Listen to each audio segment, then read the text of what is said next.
Hi friends, welcome back to Babi's cuisine. അപ്പോൾ ഇന്ന് ഞാൻ എൻ്റെ കിച്ചണിൽ തയ്യാറാക്കാൻ പോകുന്നത് ചിക്കൻ്റെ വെറൈറ്റി ആയിട്ടുള്ള റെസിപ്പി ആയിട്ട് ഞാൻ വന്നിട്ടുള്ളത് ചിക്കൻ അഫ്ഗാനി. ഇത് വളരെ പെട്ടെന്ന് നമുക്ക് തയ്യാറാക്കിയെടുക്കാം. ഉള്ളിയൊന്നും വഴറ്റി ഇതിന് വേണ്ടി സമയം കളയണ്ട. കുറച്ച് ഇൻഗ്രീഡിയൻറ്റ് കൊണ്ട് തന്നെ വളരെ ടേസ്റ്റി ആയിട്ടുള്ള ഒരു ചിക്കൻ കറിയാണ് നമ്മൾ തയ്യാറാക്കാൻ പോകുന്നത്. നിങ്ങളെല്ലാവരും ഇതുപോലെ ഒരു പ്രാവശ്യമെങ്കിലും നിങ്ങൾ ഈ കറി ഒന്ന് തയ്യാറാക്കി നോക്കണം. നമ്മുടെ വളരെ ടേസ്റ്റി ആയിട്ടുള്ള ഈ ചിക്കൻ കറി തയ്യാറാക്കാനായിട്ട് ഞാനിവിടെ 1 കിലോ ചിക്കൻ നന്നായിട്ട് കഴുകി വൃത്തിയാക്കി ഒരു മീഡിയം സൈസിൽ കട്ട് ചെയ്തെടുത്ത് വെച്ചിട്ടുണ്ട്. നിങ്ങൾക്ക് വേണമെങ്കിൽ കുറച്ചുകൂടെ വലിയ സൈസ് ഇതിനകത്ത് ഇതുപോലെ കട്ട് ചെയ്തെടുത്ത് വെക്കാവുന്നതാണ്. അപ്പോൾ ഇനി ഇതിനകത്തേക്ക് ഞാൻ 1 ടേബിൾ സ്പൂൺ നാരങ്ങ നീരും 1 ടീസ്പൂൺ ഉപ്പും കൂടെ ആഡ് ചെയ്ത് കൊടുക്കുകയാണ്. ആദ്യം തന്നെ നന്നായിട്ട് മിക്സ് ചെയ്തതിന് ശേഷം ഇത് മാറ്റി വയ്ക്കാം. അപ്പോൾ ഇനി കറിയുടെ അടുത്ത സ്റ്റെപ്പ് എന്ന് പറയുന്നത് നമ്മളിവിടെ കുറച്ച് സാധനങ്ങൾ എടുത്ത് വെച്ചിട്ടുണ്ട്. ഇതിൻ്റെ കറിയുടെ ആവശ്യത്തിനായിട്ടുള്ള മസാലയാണിത്. അപ്പോൾ ഇനി ഇത് നമുക്ക് മിക്സിയുടെ ജാറിലിട്ട് നന്നായിട്ട് ഇതൊന്ന് പേസ്റ്റ് ആക്കി എടുക്കണം. അതിന് വേണ്ടിയിട്ട് ഞാൻ ഒരു മീഡിയം സൈസിലുള്ള സവോള ഇങ്ങനെ കട്ട് ചെയ്തെടുത്ത് വെച്ചിട്ടുണ്ട്. പിന്നെ ഒരു 10-12 വെളുത്തുള്ളി, പിന്നെ ഞാനിവിടെ ഒരു 10 പച്ചമുളക് എടുത്ത് വെച്ചിട്ടുണ്ട്. അപ്പം ഇത് കുറച്ച് എരിവ് കുറവാണ് ഉള്ള പച്ചമുളകാണ്, അല്ലെങ്കിൽ ഒരു 8 എണ്ണമൊക്കെ എടുത്താൽ മതി. പിന്നെ ഒരു ചെറിയ കഷ്ണം ഇഞ്ചി ഇങ്ങനെ കട്ട് ചെയ്തെടുത്ത് വെച്ചിട്ടുണ്ട്. പിന്നെ ഒരു 1/2 കപ്പ് മല്ലിയില എടുത്ത് വെച്ചിട്ടുണ്ട്. പിന്നെ അതിൻ്റെ കൂടെ തന്നെ ഞാനൊരു 15-20 കാഷ്യൂ എടുത്ത് 1 മണിക്കൂറിന് മുമ്പ് ഞാൻ വെള്ളത്തിലിട്ട് വെച്ചിട്ടുള്ളതാണ്. അപ്പോൾ ഇനി ഇത് നമുക്ക് മിക്സിയുടെ ജാറിലിട്ട് നന്നായിട്ടിത് അടിച്ചെടുത്തിട്ട് വരാം. അപ്പോൾ ഞാൻ മിക്സിയുടെ ജാറിലേക്ക് ഇട്ട് കൊടുത്ത ഇൻഗ്രീഡിയൻ്റ് എല്ലാം നന്നായിട്ട് അരച്ചെടുത്തിട്ടുണ്ട്. കണ്ടില്ലേ, നല്ലൊരു കളറൊക്കെ വന്നിട്ടുണ്ട്, ഒരു പച്ച കളറ്. അപ്പം ഇനി ഇത് നമുക്ക് ഒരു സൈഡിലോട്ട് ഇതൊന്ന് മാറ്റി വയ്ക്കാം. അതിനുശേഷം അടുത്തത് ചെയ്യാം.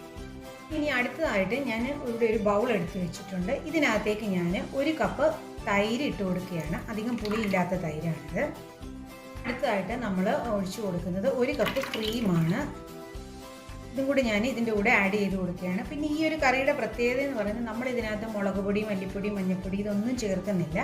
അപ്പോൾ ഇതിനകത്താണ് നമ്മൾ എടുത്തു വെച്ചിരുന്ന ആ ചിക്കൻ നമ്മൾ മാരിനേറ്റ് ചെയ്ത് വെക്കുന്നത്.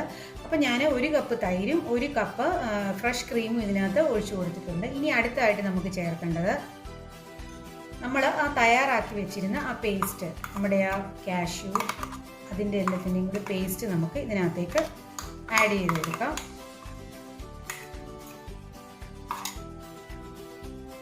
അപ്പോൾ തയ്യാറാക്കി വെച്ചിരുന്ന ആ പേസ്റ്റ് ഞാൻ ഇതിനകത്ത് ഫുൾ ഇട്ട് കൊടുത്തിട്ടുണ്ട്. ഇനി നമുക്ക് ഇതിനകത്ത് കുറച്ച് സ്പൈസസ് ഒന്ന് ഇട്ട് കൊടുക്കാനുണ്ട്. 1 ടേബിൾ സ്പൂൺ കസൂരി മേത്തി എന്ന് പറയുന്നത് ഉലുവയുടെ ഇല ഉണക്കി പൊടിച്ചതാണ്. അതിനുശേഷം ഞാൻ ഇട്ട് കൊടുക്കുന്നത് 1 ടേബിൾ സ്പൂൺ കുരുമുളക് പൊടി, 1 ടീസ്പൂൺ ഗരം മസാലപ്പൊടി. അപ്പോൾ ഇത് മിക്സ് ചെയ്യുന്ന സമയത്ത് ഉപ്പ് കറക്റ്റ് ആണോ എന്ന് നോക്കണം. കാരണം എന്തെന്ന് വെച്ചാൽ നമ്മൾ ചിക്കൻ മാറ്റി വെച്ചപ്പം അതിനകത്ത് നമ്മൾ കുറച്ച് ഉപ്പ് ഇട്ടിട്ടുണ്ടായിരുന്നു. അപ്പോൾ ഇത് ഞാൻ നന്നായിട്ട് മിക്സ് ചെയ്തെടുത്ത് വെച്ചിട്ടുണ്ട്. ഇനി ഇതിനകത്തേക്ക് നമ്മൾ എടുത്തു വെച്ചിരുന്ന ചിക്കൻ ഇതിനകത്തേക്ക് ഇട്ട് കൊടുക്കാം.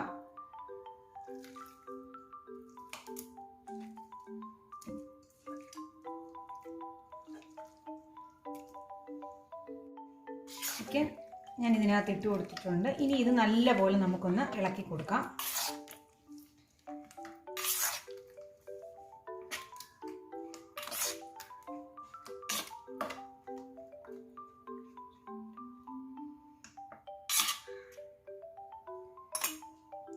ഞാൻ നന്നായിട്ട് ഇതെല്ലാം മിക്സ് ചെയ്തെടുത്ത് വെച്ചിട്ടുണ്ട്. ഇനി ഇത് നമുക്ക് കുറഞ്ഞത് ഒരു 2 മണിക്കൂറെങ്കിലും ഇതൊന്ന് റെസ്റ്റ് ചെയ്യാനായിട്ട് മാറ്റി വയ്ക്കും. കാരണം എന്താണെന്ന് വെച്ചാൽ നമ്മളിതിനകത്ത് വേറെ സ്പൈസസ് ഒന്നും ആഡ് ചെയ്യുന്നില്ല, ചില്ലിയില്ല, അങ്ങനെയുള്ളതൊന്നും സംഭവമില്ല. അപ്പം നമ്മൾ ഇട്ട് കൊടുത്ത പെപ്പറും എല്ലാം ഇതിനകത്തൊന്ന് പിടിക്കണമെന്നുണ്ടെങ്കിൽ കുറഞ്ഞ ഒരു 2 മണിക്കൂറെങ്കിലും ഇത് നമുക്കിതൊന്ന് ഫ്രിഡ്ജിനകത്തേക്കൊന്ന് മാറ്റി വെക്കാം. അത് കഴിഞ്ഞിട്ട് നമുക്കിത് കുക്ക് ചെയ്യാം.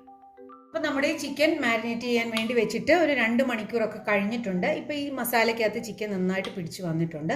ഇനിയിപ്പോൾ ഇതിനകത്തുനിന്ന് നമുക്ക് ആ ചിക്കൻ പീസ് എടുത്തിട്ട് ഒന്ന് ഫ്രൈ ചെയ്തെടുക്കണം. ഷാലോ ഫ്രൈ ആണ് നമ്മൾ ചെയ്യുന്നത്. അപ്പോൾ നമുക്ക് ചിക്കൻ ഫ്രൈ ചെയ്യാം. അപ്പോൾ ഈ ചിക്കൻ ഒന്ന് ഫ്രൈ ചെയ്യാനായിട്ട് ഞാൻ 2 ടേബിൾ സ്പൂൺ ഓയിൽ ഒഴിച്ചു കൊടുത്തിട്ടുണ്ട്. ചിക്കനെ ഞാൻ ഓരോന്നായിട്ട് ഇതിനകത്തേക്ക് ഇട്ട് കൊടുക്കുകയാണ്. ഇതിനെല്ലാം ഞാൻ ഫ്രൈ ചെയ്യാനായിട്ട് ഈ ഷാലോ ഫ്രൈ ആണ് നമ്മൾ ചെയ്യുന്നത്. അപ്പോൾ ഞാൻ ഈ പാനിനകത്തേക്ക് ഇട്ട് കൊടുത്തിട്ടുണ്ട്. ഈ സമയത്ത് നമ്മൾ ലോ ഫ്ലെയിമിലൊന്നും വെക്കേണ്ട, ഹൈ ഫ്ലെയിമിൽ തന്നെ ഒരു 5 മിനിറ്റ് നമുക്കിതൊന്ന് ഫ്രൈ ചെയ്തെടുക്കാം.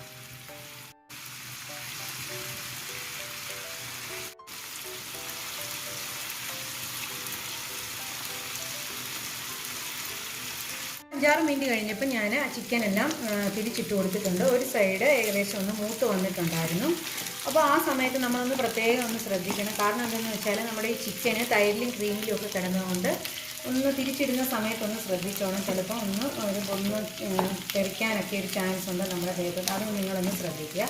അപ്പോൾ ഇനി അത് കഴിഞ്ഞതിന് ശേഷം നമുക്ക് പിന്നെ ഒരു മറു സൈഡ് ഒരു ഹൈ ഫ്ലെയിമിൽ തന്നെ കിടക്കട്ടെ. ഒരു 5-6 മിനിറ്റും കൂടെ നമുക്കിതൊന്ന് ഫ്രൈ ചെയ്തെടുക്കാം. ആ സമയത്തേക്ക് നമ്മുടെ ചിക്കൻ ഇവിടെ റെഡി ആയിട്ടുണ്ടായിരിക്കും. നമ്മുടെ ചിക്കൻ്റെ 2 സൈഡും ഇവിടെ ഫ്രൈ ആയി വന്നിട്ടുണ്ട്. ഇനി ഇത് നമുക്ക് ഒന്ന് മാറ്റി വെക്കാം. എന്നിട്ട് ഗ്രേവി തയ്യാറാക്കാം. അപ്പോൾ ഇനി നമുക്ക് ഈ ചിക്കൻ്റെ കറി തയ്യാറാക്കാം. അതിനായിട്ട് ഞാൻ ഇവിടെ ഒരു കടായി എടുത്ത് വെച്ചിട്ടുണ്ട്. ഇതിനകത്തേക്ക് ഞാൻ 1 ടേബിൾ സ്പൂൺ ബട്ടർ ഇട്ട് കൊടുത്തിട്ടുണ്ട്. ഇതിനകത്തേക്ക് ഞാൻ ബട്ടർ ഒന്ന് ചൂടായി വന്നപ്പോൾ നമ്മൾ മുമ്പേ മാരിനേറ്റ് ചെയ്ത് വെച്ചില്ലേ ചിക്കൻ്റെ മസാല കുറച്ച് ബാലൻസ് ഉണ്ട്. അത് നമുക്ക് ഇതിനകത്തേക്ക് ഒഴിച്ചു കൊടുക്കാം.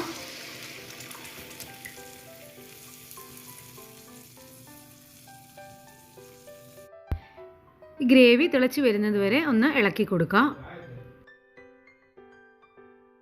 ലോ ഫ്ലെയിമിലിട്ട് ചെറുതായിട്ടൊന്ന് തിളച്ചൊക്കെ വരുന്നുണ്ട്. അപ്പോൾ ഈ സമയത്ത് നമുക്ക് നമ്മുടെ ഫ്രൈ ചെയ്ത് വെച്ചിരുന്ന ചിക്കൻ ഇതിനകത്തേക്ക് ഇട്ട് കൊടുക്കാം.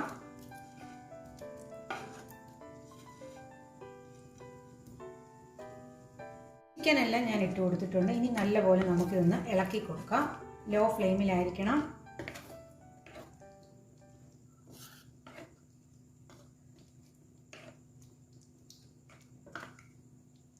ലോ ഫ്ലെയിമിൽ നമുക്ക് ഇളക്കി കൊടുത്തുകൊണ്ടേയിരിക്കാം.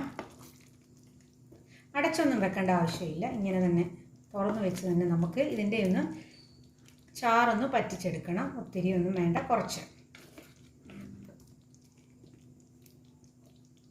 10 മിനിറ്റ് ഞാൻ ചെറിയ തീയിൽ ഇങ്ങനെ ഇളക്കി കൊടുത്തുകൊണ്ടേയിരുന്നു. അപ്പം നമ്മുടെ ഗ്രേവി കുറച്ചൊന്ന് കുറുകി വന്നിട്ടുണ്ട്. ഇങ്ങനെ വേണമെങ്കിൽ നിങ്ങൾക്ക് ഇങ്ങനെ എടുക്കാം. അതല്ല കുറച്ചുകൂടെ പറ്റിച്ച് ഗ്രേവി കുറവായിട്ട് വേണമെങ്കിൽ കുറച്ച് നേരം കൂടി ഇട്ട് ഇങ്ങനെ ലോ ഫ്ലെയിമിൽ ഇങ്ങനെ പറ്റിച്ചുകൊണ്ടിരിക്കാം. അപ്പോൾ ഇവിടെ എല്ലാവർക്കും കുറച്ച് ഗ്രേവി, ഇതിൻ്റെ ഈ കറിയുടെ ഒരു പ്രത്യേകത എന്ന് പറയുന്നത് തന്നെ ഇതിൻ്റെ ഈ ഒരു ഗ്രേവിയാണ് ഇതിൻ്റെ വളരെ ടേസ്റ്റായിട്ടുള്ള ഒരു സംഭവം.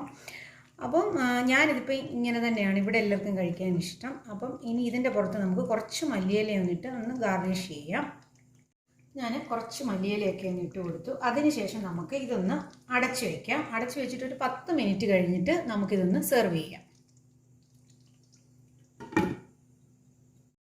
നമ്മുടെ അഫ്ഗാനി ചിക്കൻ ഇവിടെ റെഡി ആയിട്ടുണ്ട്. ഇത് എന്തിൻ്റെ കൂടെ വേണേലും കഴിക്കാം. പൊറോട്ടയുടെ കൂടെയോ നല്ല നാനിൻ്റെ കൂടെയോ എന്തിൻ്റെ കൂടെ വേണേലും കഴിക്കാം. അപ്പോൾ നിങ്ങളെല്ലാവരും ഇതൊന്ന് ട്രൈ ചെയ്ത് നോക്കണം. വളരെ സിമ്പിളായിട്ട് തന്നെ നമുക്കിത് ഉണ്ടാക്കാൻ പറ്റും. ഉള്ളി വഴറ്റണ്ട, ഒന്നും തന്നെ അധികം ഇൻഗ്രീഡിയൻ്റ് ഒന്നും വേണ്ട. അപ്പോൾ നിങ്ങളെല്ലാവരും ഇതൊന്ന് ട്രൈ ചെയ്ത് നോക്കണം. അപ്പോൾ ഇൻഷാ അല്ലാഹ് ഞാൻ പുതിയ വീഡിയോയുമായി വരുന്നത് വരെ take care, bye bye and thanks for watching.